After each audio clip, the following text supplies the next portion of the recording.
Assalamualaikum warahmatullahi wabarakatuh.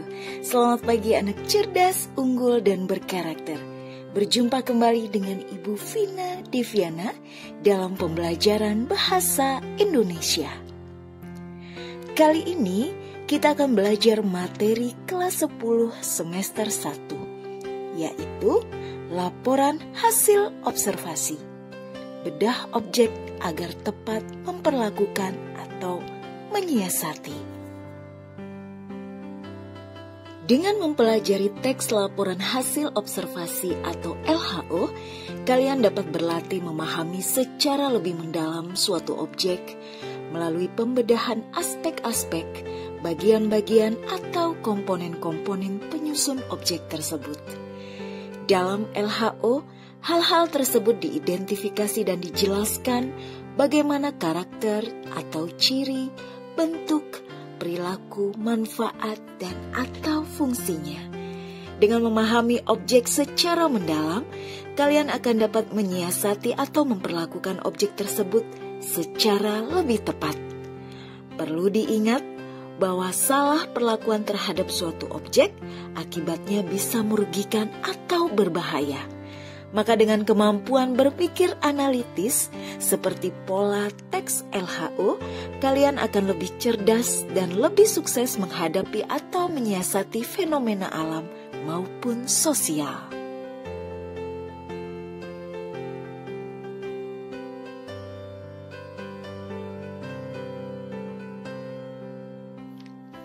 Teks laporan hasil observasi adalah teks yang menjelaskan suatu objek observasi atau pengamatan seperti alam, hewan, tumbuhan, hasil karya manusia, fenomena sosial dan fenomena alam secara apa adanya, berdasarkan fakta-fakta mengenai bagian atau aspek yang didapatkan melalui pengamatan, serta berdasarkan klasifikasi berjenjang antara kelas dan subkelas yang ada di dalamnya. Teks ini memberikan penjelasan tentang bentuk objek, bagian-bagian, komponen-komponen, ciri-ciri dengan sifat atau manfaat secara umum. Teks laporan hasil observasi juga disebut teks klasifikasi, karena memuat klasifikasi mengenai jenis-jenis suatu objek berdasarkan kriteria tertentu. Tujuan penulisan teks laporan hasil observasi adalah untuk menyampaikan informasi tentang aspek, bagian, atau klasifikasi suatu objek secara apa adanya dan berdasarkan kriteria tertentu sebagai hasil pengamatan atau hasil analisis secara sistematis. Karakteristik isi teks laporan hasil observasi adalah sebagai berikut. 1. Berisi fakta tentang suatu objek atau tema tunggal. 2. Informasi disajikan secara urut dan berjenjang antara kelas dan subkelasnya. 3. Informasi yang disajikan merupakan hasil observasi atau penelitian yang sudah terbukti kebenaran atau keberadaannya dan tidak ada pemihakan ataupun prasangka. 4. Tidak ada penutup atau kesimpulan dari penulis. Struktur teks laporan hasil observasi terdiri atas pembuka dan deskripsi bagian atau anggota atau aspek yang dilaporkan. Mari kita bahas satu persatu.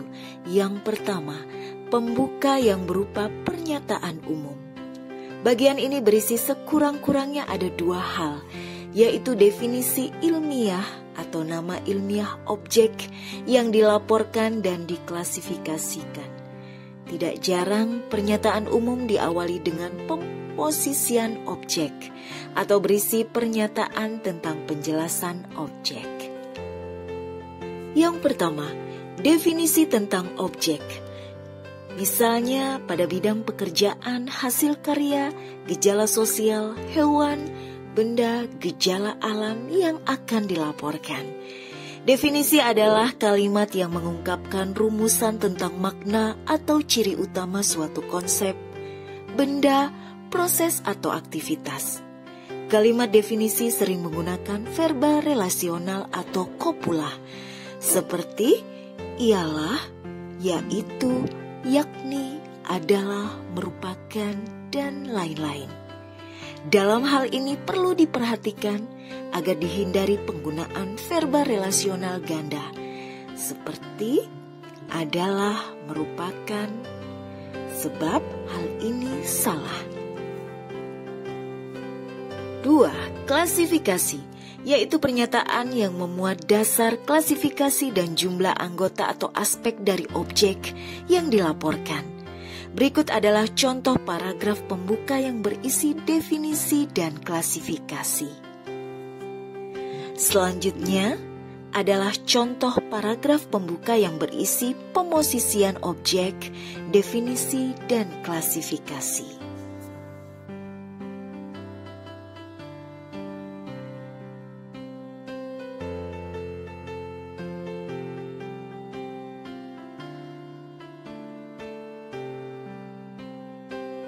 Struktur teks laporan hasil observasi yang kedua adalah deskripsi bagian atau anggota atau aspek yang dilaporkan. Bagian ini berisi uraian secara detail tentang anggota atau aspek dari objek yang dilaporkan. Deskripsi bagian harus urut sesuai dengan urutan dalam pernyataan klasifikasi. Selain itu juga harus lengkap, yaitu semua jumlah anggota klasifikasi yang telah disebutkan dalam bagian pembuka harus dijelaskan atau diuraikan. Deskripsi masing-masing anggota atau aspek dapat berupa deskripsi ciri, fisik, perilaku, makanan, lingkungan, manfaat, dan sebagainya. Tiap-tiap anggota atau aspek ini dapat dirinci menjadi sub-anggota atau sub-aspek yang lebih kecil lagi. Ciri-ciri kebahasaan teks laporan hasil observasi antara lain sebagai berikut ini. 1. Menggunakan laras bahasa ilmiah atau bahasa baku karena teks laporan hasil observasi termasuk ke dalam teks ilmiah. Bahasa ilmiah atau bahasa baku menggunakan makna lugas atau denotatif. Perhatikan contoh berikut ini. 2. Diwarnai penggunaan kata-kata atau istilah teknis. Silakan disimak contoh berikut ini. 3. Menggunakan verba relasional atau penghubung. Contohnya ialah, adalah, merupakan, dan seterusnya. Verba ini digunakan untuk menyatakan definisi pada istilah teknis, yaitu istilah yang hanya digunakan secara khusus pada bidang tertentu. Verba ini tidak boleh digunakan dalam gabungan adalah, merupakan, yaitu, adalah, dan seterusnya. 4. Menggunakan verba atau frasa verba. Verba atau frasa verba merupakan kata yang mengacu pada tindakan atau pergerakan yang dapat diingkari dengan kata tidak.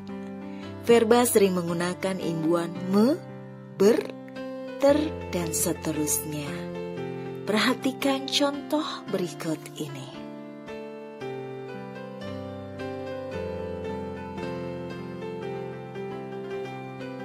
Sebagai catatan, bentuk di dan ke sebagai imbuhan harus dibedakan dengan di dan ke sebagai preposisi.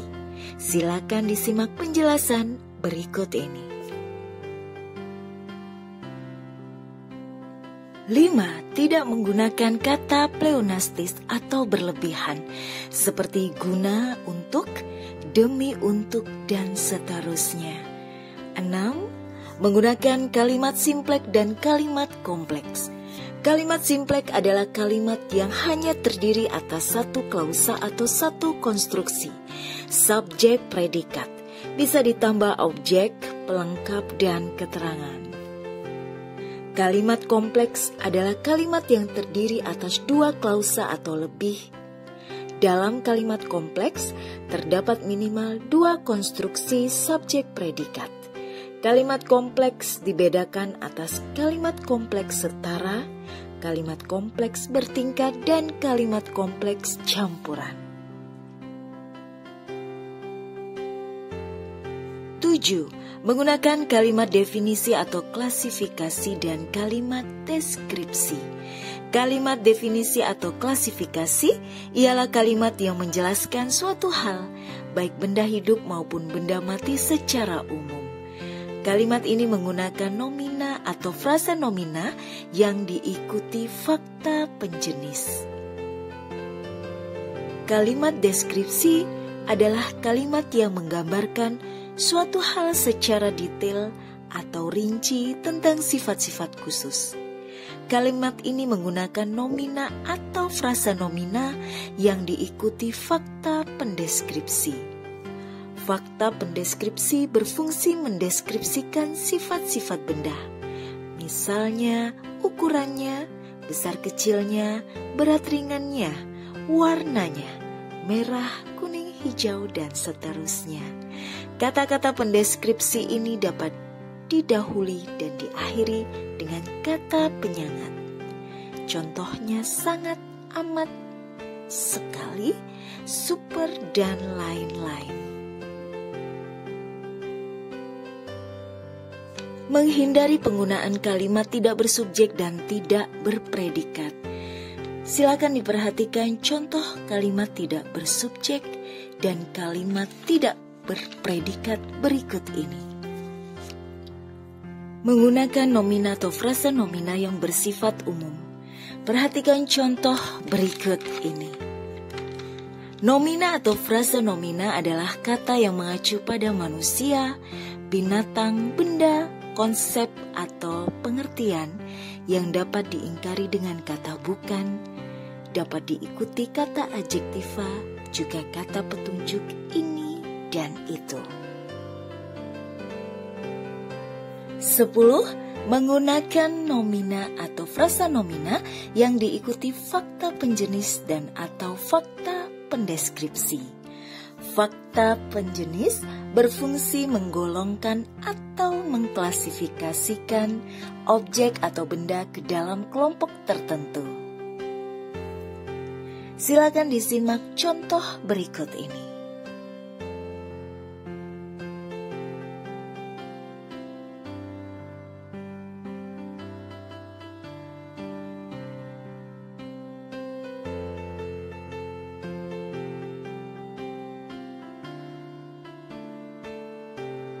Sebelas, menghindari penggunaan kata yang tidak perlu.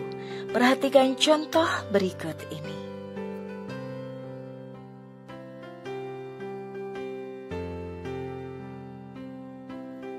Menganalisis ide pokok atau gagasan pokok paragraf untuk menyajikan intisari teks. Untuk menyajikan intisari teks, perlu diawali dengan menemukan ide pokok atau gagasan pokok atau gagasan utama tiap paragraf. Selanjutnya gagasan pokok paragraf dirangkai menjadi intisari teks. Ide pokok terdapat dalam kalimat utama dalam paragraf. Umumnya kalimat utama bersifat umum. Letak kalimat utama dalam paragraf dapat di awal paragraf disebut paragraf deduktif, atau di akhir paragraf disebut paragraf induktif. Untuk menemukan ide pokok paragraf, kita bisa bertanya dengan kata apa dan bagaimana kepada kalimat utama. Perhatikan contoh ide pokok paragraf berikut ini.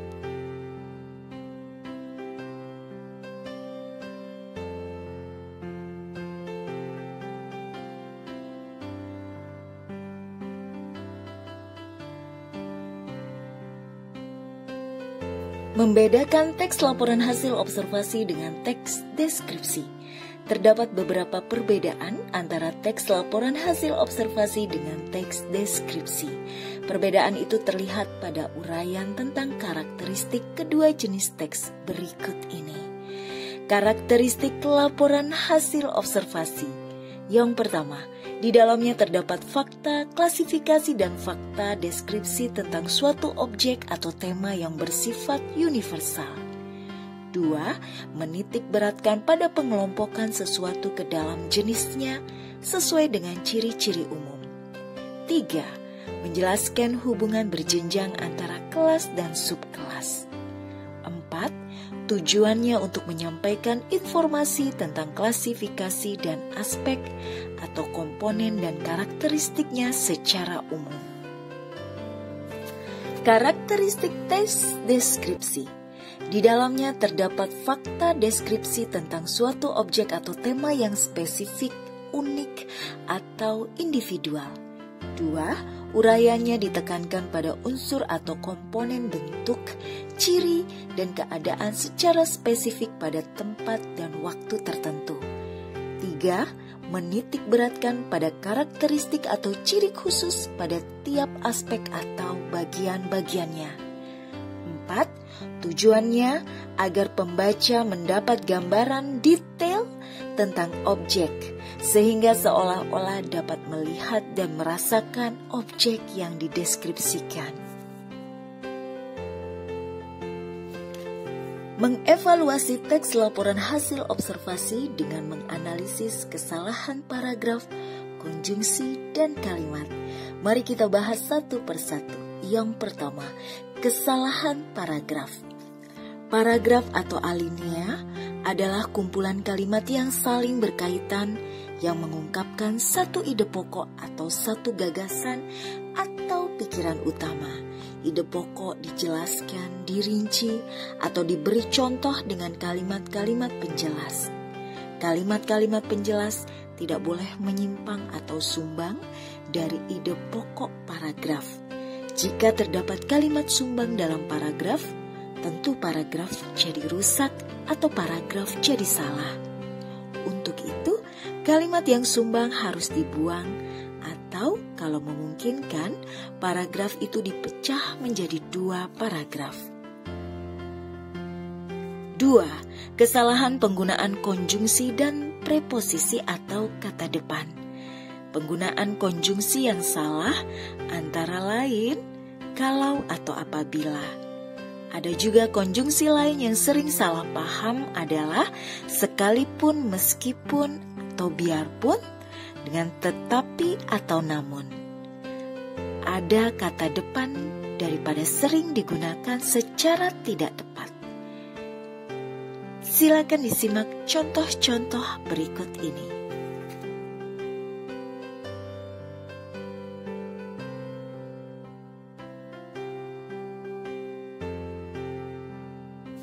Tiga, kesalahan kalimat. Kesalahan kalimat yang sering terjadi antara lain kalimat tidak bersubjek. Kalimat tidak bersubjek bisa disebabkan oleh kesalahan penggunaan preposisi atau kata depan. Atau bisa juga karena kesalahan pemilihan bentuk predikat. Tidak adanya subjek dapat dibuktikan oleh tidak terjawabnya pertanyaan apa atau siapa. Perhatikan contoh berikut beserta perbaikannya.